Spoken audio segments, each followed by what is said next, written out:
Good morning 11th class. बच्चे आज जो टॉपिक हम डिस्कस करेंगे वो है बेटा moment of force. Moment of force बेटा, टॉर्क जिसको हम कहते हैं, मोमेंट ऑफ फोर्स समझना बेटा। और इसको हम टॉर्क भी बोलते हैं, एक ही बात होती है मोमेंट ऑफ फोर्स और टॉर्क। बच्चे बेटा एक चीज आप लोगों ने समझनी पड़ेगी, आप लोग फोर्स के बारे में जानते हो लेकिन मोमेंट ऑफ फोर्स के बारे में अब तक नहीं जानते हो बेटा। क्या होता है मोमेंट ऑफ फोर्स? सुनना बेटा, याद रखना जब भी किसी बॉडी के ऊपर फोर्स लगाता हूं बेटा, याद रखना जब भी किसी बॉडी पे अगर मैं फोर्स लगाता हूं, मान लिया ये बॉडी है बेटा,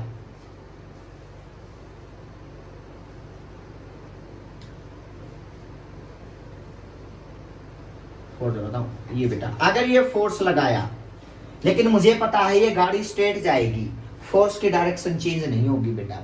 यानी कि जिधर फोर्स लगाया उधर ही फोर्स लगता रहेगा बेटा। यानी कि ये बॉडी जो है ना ये स्ट्रेट चलती रहेगी और इसके ऊपर मैं फोर्स लगाता रहूंगा बेटा, मतलब फोर्स अपनी डायरेक्शन को चेंज नहीं करेगा। लेकिन अगर ये बॉडी रोटेट कर जाए, अगर ये बॉडी रोटेट कर जाए तो क्या होगा? साथ में मुझे फोर्स लगाना है तो साथ में रोटेट करना पड़ेगा बेटा। साथ में फोर्स लगाना है तो रोटेट करना पड़ेगा। तो इसका मतलब ये उस टाइम मोमेंट ऑफ फोर्स बन जाता है बेटा। याद रखना मोमेंट ऑफ फोर्स मतलब ये फोर्स कुछ मोमेंट के लिए रहता है, उसके बाद में वो डायरेक्शन बदल जाएगा बेटा, मतलब इसको बोलते हैं मोमेंट ऑफ फोर्स बेटा। मतलब एक डायरेक्शन का फोर्स कुछ टाइम के लिए रहेगा, फिर वो रोटेट कर जाएगी वो बॉडी, तो उसके साथ में फिर वो डायरेक्शन बदल जाएगा। मतलब क्या है कि turning effect of force is called moment of force बेटा। याद रखना turning effect of force is called moment of force बेटा। तो लिखो क्या होती है जल्दी से definition, the turning effect of force,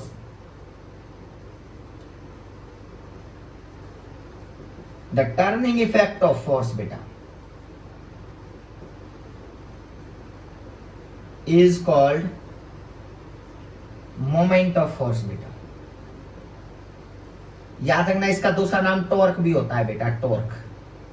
generally torque ज्यादा यूज करते हैं, वैसे तो बेटा torque, turning effect of force.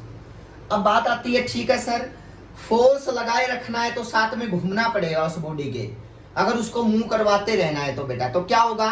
यहां पे turning effect of force is moment of force. अगर मैं यहां एग्जांपल दूं आपको को कि मान लिया बेटा एक रिजिड बॉडी है, कैसी भी रिजिड बॉडी है बेटा, ये इस शेप में, ये एक्सिस ऑफ रोटेशन है, ध्यान से देखना बेटा, जिसके अलोंग ये बॉडी रोटेट करेगी बेटा। ठीक है बेटा, मैंने किसी पॉइंट के ऊपर फोर्स ऐसे लगा दिया बेटा, याद रखना ऐसे लगा दिया इस डायरेक्शन में, ये ए बी है एक्सिस ऑफ रोटेशन बेटा। क्या है? एक्सिस ऑफ रोटेशन, समझना बेटा। इसको मूव करवाने के लिए मैंने ऐसे ही लगाया बेटा, ऐसे लगा दिया कुछ एंगल के ऊपर, तो क्या बनेगा बेटा? याद रखना अगर ये फोर्स अपनी डायरेक्शन को बदलता रहेगा तो मैं ये कहूंगा इस फोर्स ने जो क्रिएट किया है that is moment of force. जो क्या क्रिएट किया होगा? टॉर्क को क्रिएट किया होगा। मतलब अगर ये रोटेट करता रहे, अगर ये रोटेशन क्रिएट करेगा बेटा, तो इसका मतलब इस फोर्स ने इस बॉडी को इस एक्सिस के अलोंग क्या करवाया बताओ? रोटेट करवाया है। तो मैं यहां लिख दूं बेटा ए बी क्या है बताओ? Axis of rotation, axis of rotation. ध्यान से सुनना बेटा, बड़ा इंटरेस्टिंग है एक्सिस ऑफ रोटेशन। अगर ये बॉडी रोटेट करना शुरू करेगी तो ये फोर्स ऐसे नहीं बेटा, जब ये रोटेट कर जाएगी तो इसको अपनी डायरेक्शन को क्या करना पड़ेगा? बार बार चेंज, इस फोर्स ने अपनी डायरेक्शन बदलनी पड़ेगी बेटा। इसलिए इसको कहते हैं turning effect of force is called moment of force बेटा, मतलब टॉर्क बोलते हैं बेटा। अब टॉर्क किस किस पे डिपेंड करेगा? ध्यान से सुनना बेटा, सबसे पहले जो टॉर्क डिपेंड करेगा वो डिपेंड करेगा फोर्स के ऊपर, मैं कितना फोर्स लगा रहा हूं बेटा। अगर मैंने ज्यादा फोर्स लगा दिया तो जल्दी रोटेट कर जाएगी किस एक्सिस के अलोंग बेटा, तो इसका मतलब उसकी डायरेक्शन जल्दी बदलेगी फोर्स की बेटा। तो हम बोलेंगे टर्निंग इफेक्ट ऑफ फोर्स ज्यादा है, मतलब टॉर्क की वैल्यू ज्यादा है क्योंकि उसने डायरेक्शन को जल्दी जल्दी बदल दिया बेटा। इसका मतलब इस एक्सिस के अलोंग रोटेट करना इस बॉडी का क्या दिखाता है कि फोर्स की वैल्यू कितनी वीक है या कितनी स्ट्रॉन्ग है बेटा। तो इसका मतलब फैक्टर कौन कौन से फैक्टर बेटा? फैक्टर एट विच टॉर्क डिपेंड बेटा, या टर्निंग इफेक्ट डिपेंड बेटा, टॉर्क डिपेंड बेटा। फर्स्ट क्या है बताओ? Force acting on the body बेटा। एक तो फोर्स कितना ज्यादा लगा रखा है बेटा इसके ऊपर, दूसरा एक और मैटर है बेटा जो डिपेंड करेगा, वो है perpendicular distance between force and axis of rotation. देखो बेटा, मान लिया फोर्स तो ऐसे लग रहा है बेटा, ये इसको बोलते हैं लाइन ऑफ फोर्स बेटा, ये पीछे मिला दी मैंने, इसको बोलते हैं लाइन ऑफ फोर्स बेटा, लाइन ऑफ फोर्स। ध्यान से सुनते चलना बेटा, इस लाइन में फोर्स लगा रखा है बेटा, लाइन ऑफ फोर्स। ये एक्सिस ऑफ रोटेशन जिसके अलोंग ये बॉडी क्या करेगी, कंप्लीट रोटेट करेगी। इनके बीच की परपेंडिकुलर डिस्टेंस निकालने तो पता है बेटा, कहीं भी मान लें इनके बीच की परपेंडिकुलर डिस्टेंस कौन सी भी एक्सिस से बेटा, ये फोर्स ऐसे, ये एक्सिस ऐसे। अगर मैं आपसे पूछता हूं बताओ इनके बीच की परपेंडिकुलर डिस्टेंस कौन सी भी, तो कौन सी परपेंडिकुलर डिस्टेंस हुई, यहां से मान लिया बेटा ये कोई भी लोकेशन बना दिया, समझ में आई बात। तो ये एंगल कितने डिग्री बन गया बताओ, 90 डिग्री। तो ध्यान से देखना, एक्सिस ऑफ रोटेशन और लाइन ऑफ फोर्स के बीच में अगर ये एंगल 90 है, ये आर बेटा, तो इसका मतलब ये परपेंडिकुलर डिस्टेंस इस पे भी मैटर करेगी बेटा। तो इसको मैं डी का नाम दे देता हूं, डी बेटा, यानी कि दूसरी जिस पे मोमेंट ऑफ फोर्स डिपेंड करेगा, दूसरा फैक्टर। एक तो फोर्स पे करेगा ही करेगा, कितना फोर्स लगाया बेटा, दूसरा डिपेंड करेगा distance between force, distance between force बेटा, distance between, perpendicular distance between line of force and axis of rotation बेटा।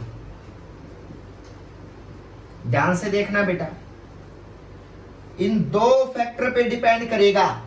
एक फैक्टर तो है फोर्स वाला कि जितना कितना ज्यादा फोर्स लगाया बच्चे, और दूसरा जो है वो किस पे डिपेंड करेगा बताओ, डी पे डिपेंड करेगा कि परपेंडिकुलर डिस्टेंस कितनी होगी बेटा, perpendicular distance axis of rotation और किसके बीच में बताओ, ये रीजन ओ मान लो बेटा, इनके बीच डी पे, डी बेटा देखो ये फोर्स लग रहा है, ये एक्सिस ऑफ रोटेशन से परपेंडिकुलर डिस्टेंस बेटा, तो इसका मतलब डी पे भी क्या करेगा बताओ, डिपेंड करेगा। कुछ भी नहीं है बेटा, आप आराम से बता सकते हो। अब देखो, इसको बोलते हैं जहां फोर्स लगाए ना बेटा, इसका नाम कई बार बोला जाता है पॉइंट ऑफ एप्लीकेशन बेटा, पॉइंट ऑफ एप्लीकेशन, जहां पे फोर्स लगाया है बेटा। तो सारी चीजें नोट कर लो, पॉइंट ऑफ एप्लीकेशन बेटा। अब ये बॉडी क्या करेगी, इसके सराउंडिंग में रोटेट करेगी, और मोमेंट ऑफ फोर्स किस पे डिपेंड करेगा बताओ, जो टॉर्क है बेटा। एक तो कितना फोर्स लगाया है, एक perpendicular distance between line of force and axis of A rotation बेटा, तो ए भी एक्सिस ऑफ रोटेशन है बेटा यहाँ पे। अब देखो नेक्स्ट, ठीक है। अब टॉर्क का जो फॉर्मूला है बेटा, टॉर्क का फॉर्मूला जो जनरली लिया जाता है बेटा, टॉर्क का फॉर्मूला वो क्या लिया जाता है बताओ, अभी बता देता हूं। देखो बेटा, टॉर्क जो लिखा जाएगा उसको टाउ से डिनोट करते हैं बेटा, टाउ से, टाउ से, टाउ से बेटा। ये होता है फोर्स मल्टीप्लाई परपेंडिकुलर डिस्टेंस, यानी कि F मल्टीप्लाई डी। याद रखना बेटा, ये डी एफ मल्टीप्लाई डी बेटा, इसको बोलते हैं टॉर्क बेटा, टॉर्क। और टॉर्क एक वेक्टर क्वांटिटी होती है, जैसे फोर्स होता है ना बेटा, वैसे टॉर्क एक वेक्टर क्वांटिटी होती है बेटा। लिखते चलो ये बात, torque is a vector quantity बेटा।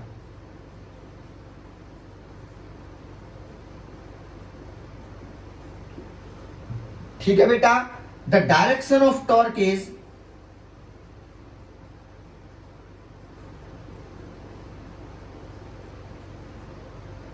Defined by right and thumb rule बेटा, राइट एंड थंब रूल, जिससे मैं एंगल वगैरह डिफाइन कर चुका हूं, ओमेगा की डायरेक्शन बता चुका हूं बेटा, कर्ल ऑफ फिंगर से सेम वही डायरेक्शन बेटा। तो राइट एंड थंब रूल बेटा, याद रखना है बात बेटा। F मल्टीप्लाई डी, डी क्या है मैं आप लोगों को लिखवा चुका हूं, F क्या है, फोर्स जितना अप्लाई कर रखा है इस पॉइंट पे, पॉइंट ऑफ एप्लीकेशन, इसको बोलते हैं, क्या बोलते हैं बताओ, लाइन ऑफ फोर्स बेटा इसके अलोंग, और ये perpendicular distance axis of rotation और लाइन ऑफ फोर्स के बीच की परपेंडिकुलर डिस्टेंस बेटा। ठीक है, अब बात करते हैं, ठीक है सर, हम निकाल लेंगे फोर्स और perpendicular distance axis of rotation और पॉइंट ऑफ एप्लीकेशन के बीच में बेटा, लाइन ऑफ फोर्स के बीच में बेटा। अब बात आती है इसका डायमेंशनल फॉर्मूला, पता है ना बेटा, डायमेंशनल फॉर्मूला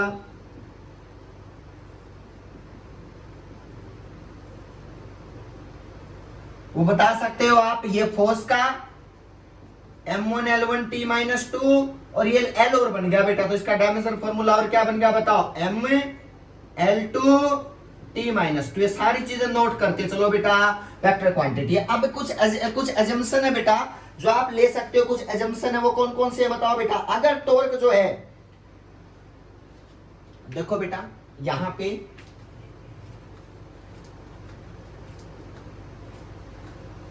मैं चीज रब कर रहा हूं, याद रख लेना ये। देखो बेटा हमेशा याद रखना, the direction of moment of force या टॉर्क बेटा, the direction of moment of force is taken as negative for clockwise rotation. अभी समझाता हूं बेटा, ये याद रख लेना। Clockwise rotation, the direction of moment of force is taken as positive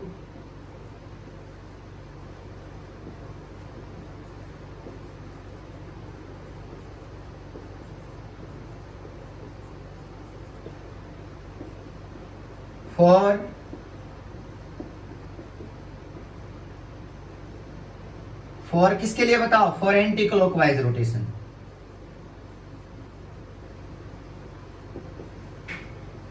बेटा याद रखना ये बात कि अगर कोई बॉडी क्लॉकवाइज रोटेट करे तो मोमेंट ऑफ फोर्स की डायरेक्शन हमेशा नेगेटिव लेनी है, टॉर्क की वैल्यू बेटा। और अगर एंटी क्लॉकवाइज मूव करे तो टॉर्क की वैल्यू को क्या लेना है, हमेशा पॉजिटिव लेना है बेटा। तो ये दो आप लोग जो साइन कन्वेंशंस याद रखोगे बेटा।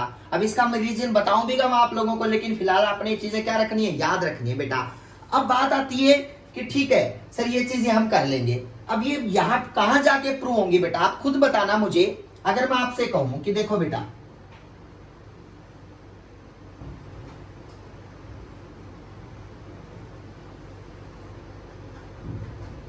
यहां पे फिक्स है बेटा, मैं इसके ऊपर फोर्स लगाता हूं, ध्यान से देखना बेटा, ये फिक्स है, ये एक्सिस ऑफ रोटेशन है बेटा, ये एक्सिस कह लो, ये रोड को रोटेट करवाना चाह रहा हूं, मैंने इसके ऊपर फोर्स लगाया F, और बेटा ये डिस्टेंस x है, यहां से एक्सिस ऑफ रोटेशन और लाइन ऑफ फोर्स के बीच की डिस्टेंस x है बेटा। तो बताओ इनके बीच में ये कितना टॉर्क लगेगा, यानी कि इसके ऊपर टॉर्क कितना लगेगा बेटा, बताओ मोमेंट ऑफ फोर्स की वैल्यू क्या आएगी। तो बताओ मोमेंट ऑफ फोर्स क्या आएगा, यहां देखो एग्जांपल है बेटा, moment of force, moment of force देखना बेटा, फोर्स ये परपेंडिकुलर डिस्टेंस अपने आप ही है बेटा। तो देखो लाइन ऑफ एक्शन के, देखो बेटा ये लाइन ऑफ एक्शन से कितना एंगल बना रहा है बताओ, 90, तो अपने आप ही बना रहा है, मुझे आगे बढ़ाने की जरूरत ही नहीं है बेटा। F ये पॉइंट ऑफ एप्लीकेशन, जहां से मैं एक्सिस ऑफ रोटेशन वाला पॉइंट बेटा, जहां से परपेंडिकुलर डिस्टेंस ली है बेटा, तो इसका मतलब इस पॉइंट से इस पॉइंट के अलोंग ये पॉइंट O, ये फोर्स लगाया तो ये रोड ऐसे रोटेट कर जाएगी। तो बताओ टॉर्क की वैल्यू क्या आएगी, बताओ टॉर्क क्या बताया था, force into perpendicular distance x बेटा, तो आपका आंसर आएगा Fx। अब बात आती है सर पॉजिटिव या नेगेटिव, तो आप क्या बोलोगे बताओ, ये ऐसे रोटेट करेगा ना, तो बताओ ये रोटेशन कौन सा है, बताओ ये रोड रोटेट करेगी बेटा, ये ऐसे रोटेट करेगी, बताओ रोड कौन सी, मतलब कैसे है बताओ, ये रोटेशन कौन सा है बताओ, क्लॉकवाइज एंटी क्लॉकवाइज है, बताओ ये रोटेशन क्लॉकवाइज है, तो इसका मतलब ये नेगेटिव साइन लिया जाएगा। तो आप आज के बाद जो टॉर्क का फॉर्मूला याद रखोगे वो Fx का ये फॉर्मूला आएगा बेटा, torque is equal to F minus Fx बेटा, कर सकते हो। अगर आपको कहे कि सर ऐसा हो तो बेटा मैंने अब की बार यहां से फोर्स लगाया F, ये पॉइंट है, इसके साथ रोड फिक्स है बेटा, ये लेंथ है बेटा R, मैंने फोर्स लगाया F, तो बताओ ये रोड कैसे रोटेट करेगी, बताओ ये रोटेशन ऐसे जाएगा बेटा। इसका मतलब क्या होगा, फोर्स इनटू, सर टॉर्क का फॉर्मूला आपने बताया था, force multiply perpendicular distance between line of axis of rotation जिसके अलॉन्ग रोटेट करेगी और ये पॉइंट ऑफ एप्लीकेशन बच्चे, तो इसका मतलब ये x, तो वैल्यू कितने आगे बताओ R, ये डायरेक्शन क्या होगा बताओ, ये डायरेक्शन रोड ऐसे रोटेट करेगी ऐसे बेटा, तो इसका मतलब ये टॉर्क की डायरेक्शन क्या है, एंटी क्लॉकवाइज, तो क्या आएगा बताओ आगे प्लस का साइन। तो ये बात आप लोग याद रखोगे कि भाई टॉर्क अगर कोई बॉडी एंटी क्लॉकवाइज रोटेट करती है तो टॉर्क का फॉर्मूला तो वही रहेगा, कब नेगेटिवली जाएगा और कब पॉजिटिवली आ जाएगा बेटा। ये एग्जांपल्स आप लोग नोट करोगे बेटा, क्लियर है। अब आगे चलो आगे बढ़ते हैं यहाँ के, और चीज आती रहेंगी बेटा, आप लोग मुझे बताते रहना। आगे देखो प्रिंसिपल ऑफ मोमेंट बेटा, हेडिंग डालो प्रिंसिपल ऑफ मोमेंट बेटा, principle of moment, principle of moment.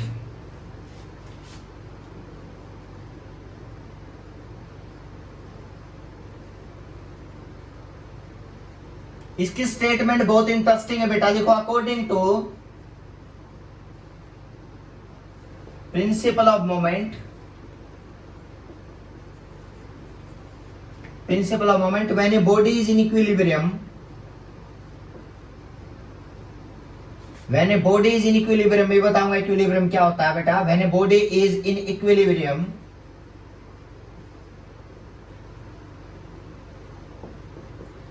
Net torque बेटा, net torque,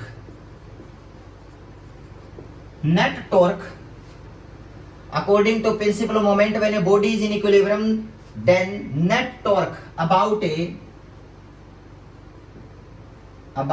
given point is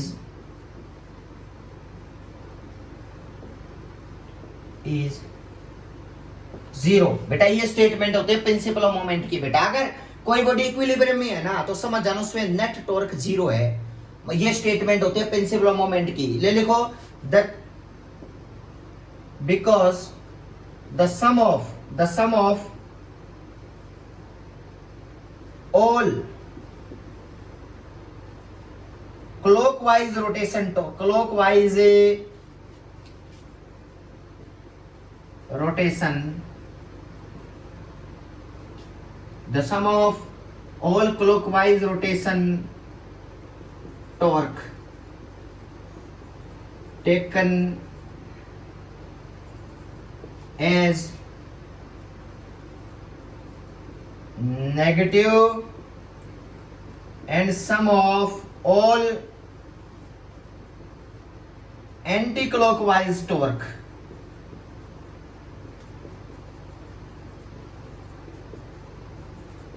taken as, ये स्टेटमेंट में आप लोगों को पहले ही बता चुका हूं बेटा। अगर किसी पॉइंट के अलोंग इक्विलिब्रियम क्रिएट करना, इक्विलिब्रियम बताऊंगा क्या होता है बेटा, तो याद रखना उस पॉइंट के अक्रॉस, उस पॉइंट के विद रिस्पेक्ट टू उस बॉडी पे नेट टॉर्क जीरो होना जरूरी है बेटा। कैसे होगा, जितने भी एंटी क्लॉकवाइज के टॉर्क है उनको प्लस करेंगे, जितने भी क्लॉकवाइज रोटेशन उनके टॉर्क है माइनस करेंगे बेटा। तो समझ जाना net torque about that point क्या होगा बताओ, जीरो होगा बेटा। ये आप लोगों को स्टेटमेंट याद रहनी चाहिए। अभी समझाऊंगा इस चीज को, नेक्स्ट लेक्चर में यहीं से स्टार्ट करेंगे बेटा, ध्यान से सुन लेना। Next lecture principal of moment से ही स्टार्ट करेंगे और ये चीज रिवाइज करते रहो बेटा। Thank you so much.